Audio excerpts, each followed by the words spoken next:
Donc, bonjour tout le monde, on va commencer déjà. Je me présente, je m'appelle Ursula Faleb, je fais partie de la formation continue de l'UQAM. Je pense qu'on va commencer parce que le webinaire dure seulement 30 minutes. C'est une formule très courte, pratique, utile pour vous, avec 3 formatrices différentes, 3 sujets différents. Donc, on commence aujourd'hui par le webinaire de Madame Louise Véronique Sicotte, qui s'appelle «S'adresser à un auditoire en ligne ou en personne, même défi». Madame Louise Véronique Sicotte, c'est notre formatrice à la formation continue depuis plusieurs années. Et je vais vous raconter un petit parcours professionnel de Madame Louise parce qu'il est vraiment très intéressant. Donc, elle détient un baccalauréat en art dramatique de l'UQAM, aussi qu'une maîtrise en cinéma de l'Université de Montréal et une formation en médiation culturelle. Madame Louise Véronique est aussi membre de l'Union des artistes. Elle est formatrice, conférencière, coach, présentatrice d'événements, aussi célébrante professionnelle et narratrice. Elle a aussi atteint 2 fois en français et en anglais le grade de membre distingué des clubs d'art oratoire Toastmasters International. Elle est aussi membre du club Toastmasters McGill. Donc maintenant, je passe l'écran et la connexion à Madame Louise Véronique Sicotte qui va vous présenter ce webinaire. Alors, je reprends avec grand plaisir. Bonjour à tous et à toutes et merci beaucoup là pour cette présentation. Merci de prendre votre temps de lunch aussi pour assister à ce webinaire. Le défi est-il le même quand on prend la parole devant un groupe en personne et en ligne? Mais je pourrais vous dire une chose, c'est que prendre la parole devant un groupe, ce n'est pas évident pour chacun de nous. Si vous avez certaines peurs, si vous êtes inconfortable, vous n'êtes pas les seuls. Vous savez, 70% des gens évitent de prendre la parole devant un groupe, en public. On va regarder ça ensemble. On va regarder les similitudes, les éléments en commun entre prendre la parole en présence et en ligne et aussi les différences. Et je vais bien sûr aussi vous parler de ma formation que je vais donner bientôt, cet automne. Si vous avez des questions par la suite, parce qu'on va faire une petite période de questions, je vous suggère d'écrire dans le chat, dans le clavardage, à Annie. Et Annie se chargera de me transmettre les questions. J'espère que là, vous m'entendez bien. Je vais partager mon écran. Alors, vous savez, depuis 18 mois, on a eu une grosse expérience commune, collective, de parler au virtuel, en ligne. Pour certains, ils ont apprivoisé rapidement la technologie. Pour d'autres, c'est encore difficile. Certains, peut-être d'entre vous, ont apprivoisé, mais ce n'est pas une partie de plaisir de prendre la parole en ligne. Peut-être pour certains aussi, vous êtes très à l'aise, vous aimez vous voir à l'écran. Bon, peut-être pas toujours. Mais pour d'autres aussi, c'est peut-être si vous pouviez vous cacher derrière votre bureau, vous faire oublier pour ne pas participer en ligne, vous pourriez le faire. Alors, il y a vraiment toutes sortes d'attitudes et de réactions. Regardons ensemble tout de suite les similitudes quand on parle en groupe et, je veux dire, en personne et en virtuel. Quels sont les éléments communs? Bien, c'est sûr, c'est la qualité du contenu. Qu'est-ce qu'on a à dire? Est-ce que ce que l'on transmet comme information, est-ce que c'est valide? Est-ce qu'on comprend bien? Est-ce que les gens vont comprendre ce qu'on dit? Est-ce que c'est bien appuyé par des arguments, par des exemples concrets? Est-ce que c'est facile à suivre? Donc, la qualité du contenu est essentielle dans les deux contextes. La structure d'une présentation, ça c'est la base d'une présentation. Introduction, corps, conclusion. Souvent, on va étirer l'introduction, on va escamoter la conclusion parce qu'on a hâte d'en finir. Donc, avoir une structure, que ce soit en présentiel ou en virtuel, c'est ce qui fait que les gens vont nous suivre et qu'il y aura donc une structure bien établie. Et pour nous aussi, c'est comme une façon de nous aider justement à construire une présentation. Le respect du temps alloué, en personne ou en virtuel. Si vous avez un temps limite, essayez de le respecter. Souvent, on se prépare beaucoup plus que le temps que nous avons. On a beaucoup plus de matériel, donc parfois il faut choisir, il faut enlever certains éléments, mais essayer de vous contenir dans le temps qui vous est proposé. Le lien avec l'auditoire. Ça, évidemment, c'est primordial. C'est sûr qu'en personne, on peut prendre le temps de parler aux gens, les gens nous voient avant qu'on parle, il y a une présence qui s'installe juste par notre présence dans la salle. En virtuel, c'est beaucoup plus difficile. C'est difficile de créer un lien de complicité, de sympathie. Alors, c'est encore plus un défi supplémentaire, oui. Mais créer le lien, c'est primordial parce que les gens vont vouloir continuer à nous écouter et nous suivre. La conviction et le dynamisme. Quand on est convaincu de ce qu'on dit, on est convaincant envers les autres. Et le dynamisme, c'est la présence, c'est le sourire, c'est l'énergie qu'on dégage. En présence, c'est beaucoup plus facile, parce que tout notre corps parle et puis on peut dégager beaucoup plus d'énergie. En virtuel, c'est pas la même chose. Ça, on l'a bien perçu et constaté. Mais ces éléments-là sont quand même très importants et ça fait partie de la base d'une communication, d'être dynamique, d'être énergique, enthousiaste envers notre sujet. Je vais maintenant vous faire un petit sondage. J'aimerais vous faire participer. Tenter le terrain avec vous. Alors, je vais demander soit à Annie ou à Oula de vous lancer ce petit sondage. Je vais lire les questions aussi à haute voix. La question à haute voix et les choix de réponse. Vous allez voir, c'est quand même facile. Mais je veux voir votre perception de la prise de parole en ligne, parce que c'est ce qu'on vit là, le plus depuis les derniers mois. Alors, qu'est-ce qui vous fait le plus peur dans la prise de parole en ligne? Est-ce que c'est de ne pas être à la hauteur? La peur du jugement, de perdre votre crédibilité, d'avoir des problèmes techniques, images, son et tout ce qui concerne la technologie, ennuyer l'auditoire, ne pas bien paraître, avoir des tics verbaux et gestuels. Alors, oui, il y a plusieurs types de réponses. Je pense qu'on peut déjà commenter peut-être. C'est pas mal égal à égal, ne pas être à la hauteur et les problèmes techniques et ennuyer l'auditoire. En fait, les problèmes techniques sont un petit peu plus présents et ça, c'est bien normal parce qu'on apprivoise encore cette technologie-là. Et quand on a des problèmes, ça ne va pas très bien. On se sent encore plus stressé. Et vous avez certainement tous et toutes expérimenté ce type de problème où on ne vous entend pas, on ne vous voit pas bien, vous avez une mauvaise connexion Internet. Donc ça, c'est vraiment des difficultés et qu'il faut essayer, d'apprivoiser, de dédramatiser. Il faut quand même continuer à se concentrer dans ce qu'on a à dire. Ce n'est pas évident. Dans ma formation, je vais aussi, bien sûr, aborder ces aspects techniques. Parfait. Donc, je vais poursuivre. Voyez, alors c'est un peu commun les problèmes techniques. Vous n'êtes pas les seuls s'il y a eu des bugs et puis des problèmes de toutes sortes qui sont survenus pendant que vous preniez la parole. Vous n'êtes pas les seuls. Et ça va peut-être arriver encore. Et oui. Mais il faut composer avec la nouvelle réalité. Voyons maintenant les différences entre le présentiel et le virtuel. Quand on est en présence dans un groupe, on peut regarder les gens à tour de rôle ou englober toute la salle. On a un contact privilégié avec chaque personne. En virtuel, c'est le contact à la caméra.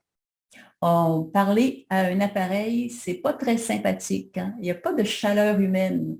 Mais finalement, c'est la façon de rejoindre les gens, de communiquer. Parce que si on ne regarde pas la caméra, les gens, vous, l'auditoire, ne vont pas se sentir connectés à la personne qui parle. Eh oui. Et puis, c'est de là que, évidemment, si on ne se sent pas connecté avec la personne qui parle, les distractions commencent. On perd l'intérêt et on perd l'attention et puis on commence à faire autre chose. Alors, c'est vraiment un défi de se dire qu'on s'adresse à la caméra et en pensant qu'on imagine la présence des gens. Voix et efficacité du micro. Quand on est en présence, dans une salle de réunion, un auditorium, bon, une salle de classe, on peut s'ajuster, on peut ajuster sa voix. Dire, est-ce que vous m'entendez à l'arrière? Est-ce que je parle assez fort? On peut s'avancer vers les gens. En virtuel, ben, c'est le micro. Et qu'il faut qu'il soit allumé, oui, mais culpa, il faut qu'il soit allumé.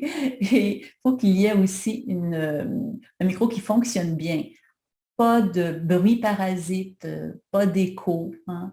Et c'est souvent ça le problème, c'est que parfois on entend toutes sortes de bruits de fond, ou bien le micro est mal connecté, donc il peut être assuré, la voix peut être assurée. Alors ça, c'est vraiment des choses, des éléments à considérer.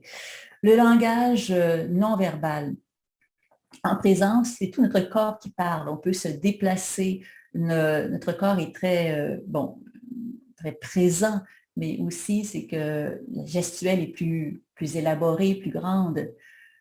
En virtuel, on est dans une petite case, n'est-ce pas? Chacune de nous. Et qu'est-ce qu'on peut voir à l'écran? Ben, notre visage, notre expression faciale, notre regard, les mains, quand on peut les voir, donc s'en servir.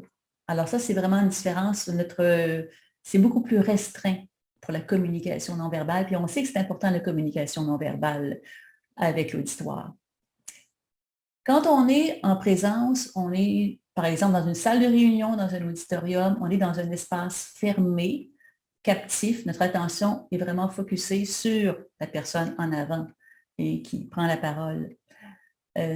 On n'est pas distrait par toutes sortes d'environnements ou d'autres éléments. En virtuel, ben là, évidemment, on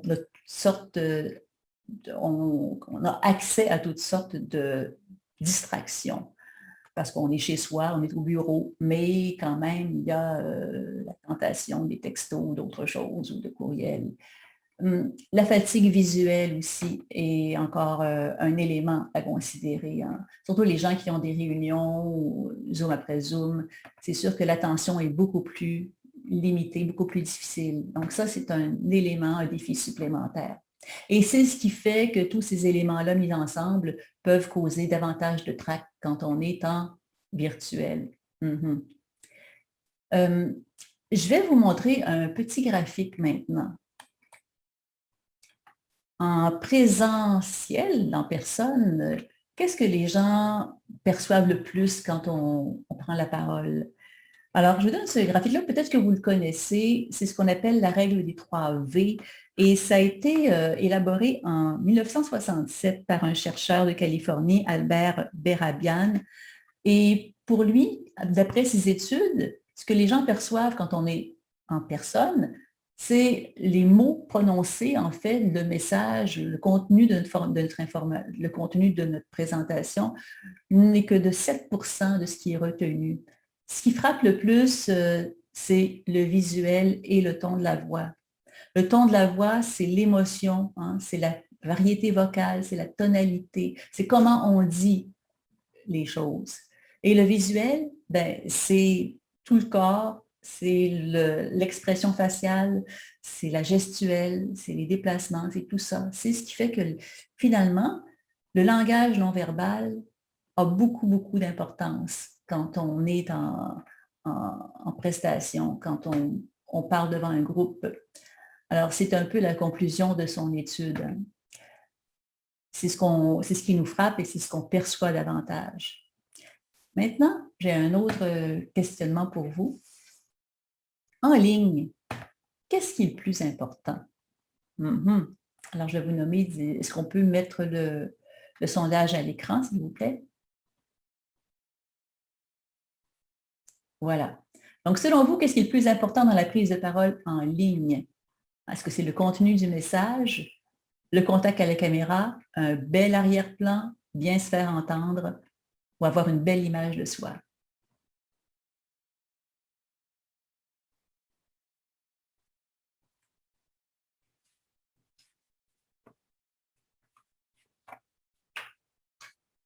Oui, je vois que les résultats apparaissent. Alors, commentons tout de suite les résultats. Bon, d'après vous, le contenu du message est plus important que le reste. Le contact à la caméra est bien se faire entendre. Alors, c'est votre perception. Et oui, c'est comment vous trouvez que le plus important, c'est cela. Moi, je vais vous dire que d'après études, le plus important, c'est, je vais enlever attendez, je vais enlever le résultat. Le plus important, c'est le son.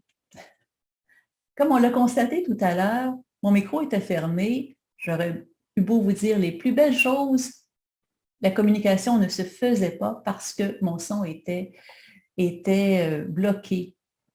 Même, on pense que c'est parce qu'on est en vidéoconférence que l'image est importante, oui, mais s'il n'y a pas de son, la communication ne peut se faire. Alors, et si le son est médiocre aussi, si, comme je vous disais, s'il y avait des bruits parasites, si on ne nous voit pas, mais qu'on continue à bien nous entendre, on peut continuer à nous suivre. Alors, je vous dirais que le son est quand même très important, primordial dans une communication en ligne. L'image et la présence aussi, parce que c'est sûr, si, par exemple, on parle de manière très positive d'un sujet, puis qu'on fait la baboune, ben là, il y a une sorte de contradiction, là. Alors, c'est sûr que l'image va teinter aussi notre message.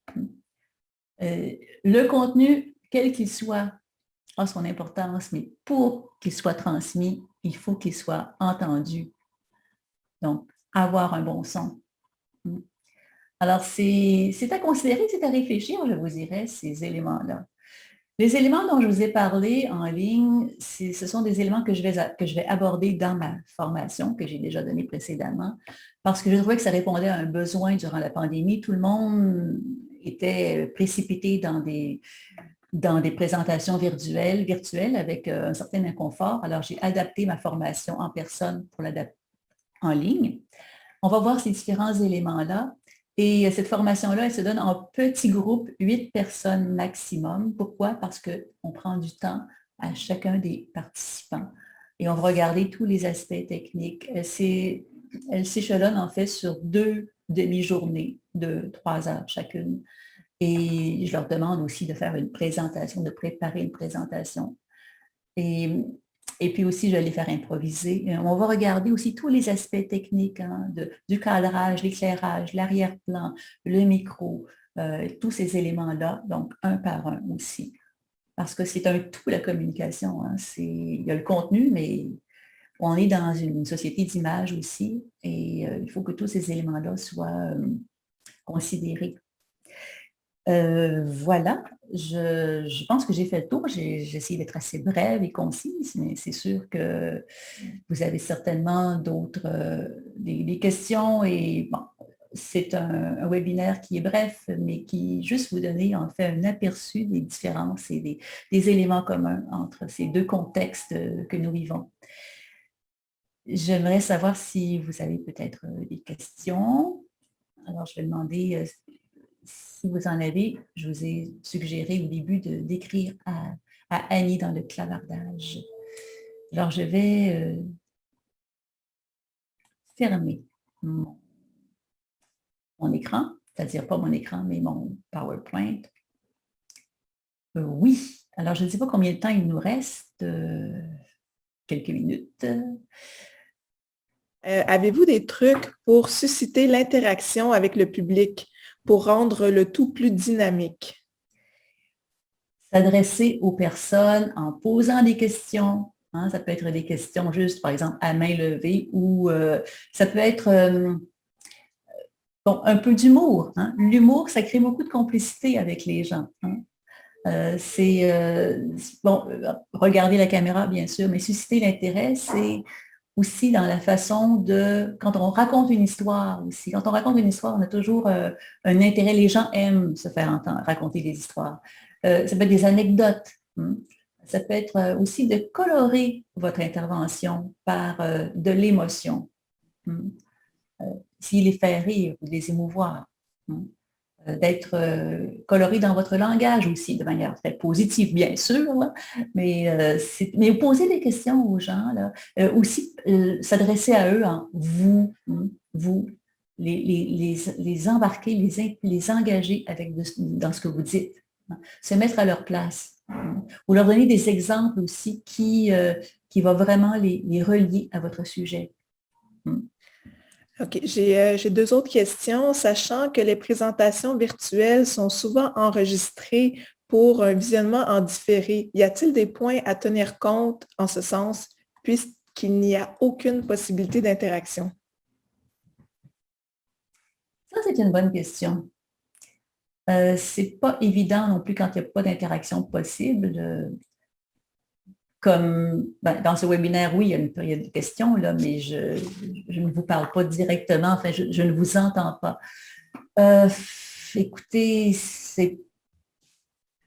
je pense que ça dépend du format, hein, aussi, mais quand c'est en différé, c'est comme faire une conférence d'une certaine façon. Hein. C'est d'essayer d'être le plus sympathique possible et de créer un lien de complicité avec les gens, même s'il n'y a pas d'interaction dans le moment même, dans le moment présent. Ensuite, on fait notre possible, hein, dans un contexte comme ça. OK, donc j'ai une autre question. Je regarde souvent mon écran où se trouve la personne à laquelle je parle et Mme Scott nous parle de regarder la caméra. Est-ce que ça tue toute mon intervention? Autrement dit, est-ce qu'il faut absolument regarder le point vert ou bien on peut regarder aussi la personne à laquelle on parle? Vous savez, on a tendance à regarder la personne à laquelle on parle. On a tendance à ça parce qu'on veut avoir, comment dire, une réaction. C'est normal. Je pense que ça dépend aussi de la durée, ça dépend aussi du moment de l'intervention. Mais si on veut, par exemple, vérifier la réaction de la personne, on peut regarder la personne à l'écran. Mais quand on s'adresse à elle, je pense que c'est important c'est une sorte de réflexe, hein, un automatisme qui va devenir plus facile au fur et à mesure. Je vous dirais qu'on peut aussi alterner, hein, regarder l'écran, regarder la caméra. Mais à long terme, il faut regarder la caméra pour que les gens se sentent vraiment interpellés. Surtout quand c'est un auditoire plus vaste. Ensuite, lorsque j'anime mes formations en ligne, vous suggérez une pause à combien de temps pour ne pas perdre l'intérêt des gens? Ici, on parle d'une formation qui durerait toute la journée. Oh, il faut faire, je dirais, plusieurs petites pauses. Ça dépend. Je pense que c'est avec l'accord des participants. Qu'est-ce qu'ils préfèrent? Hein? Ça peut être une pause à toutes les heures et demie, comme une petite pause, juste pour que les gens puissent s'aérer, au moins quitter leur siège, hein, bouger un peu, parce que comme je vous disais, la fatigue visuelle et virtuelle est très, très, très grande, hein, surtout toute la journée. Donc, je pense faire des pauses, mais ça, c'est avec l'accord des participants, de voir quels sont leurs besoins aussi. Et peut-être plus souvent des plus petites pauses, pour que les gens puissent justement retrouver certaine concentration. OK. Le temps nous manque. Il est déjà 12h30, donc on a plein de jolies questions, mais on va devoir malheureusement terminer. Par contre, vous pouvez nous envoyer vos questions par courriel et on pourra faire un petit récapitulatif là, de réponses les plus fréquentes, des questions les plus fréquentes, puis on pourra vous répondre. Sinon, bien sûr, on vous suggère de vous inscrire à la formation Prendre la parole en public en ligne. Et je vais laisser la parole à ma collègue Ursula qui va vous expliquer la suite des choses. Et d'abord, j'aimerais vous remercier, vous remercier pour votre présence. Et je vais donner juste en passant une autre formation sur les rituels perdus et retrouvés en milieu de travail. Une réflexion collective sur l'importance des rituels au travail et en société. Et ça va se faire la semaine prochaine, je pense, très bientôt. Alors, merci encore. Ça a été très agréable. Merci Louise Véronique pour cette présentation courte mais bien intéressante. Merci aussi à tous les participants et participantes.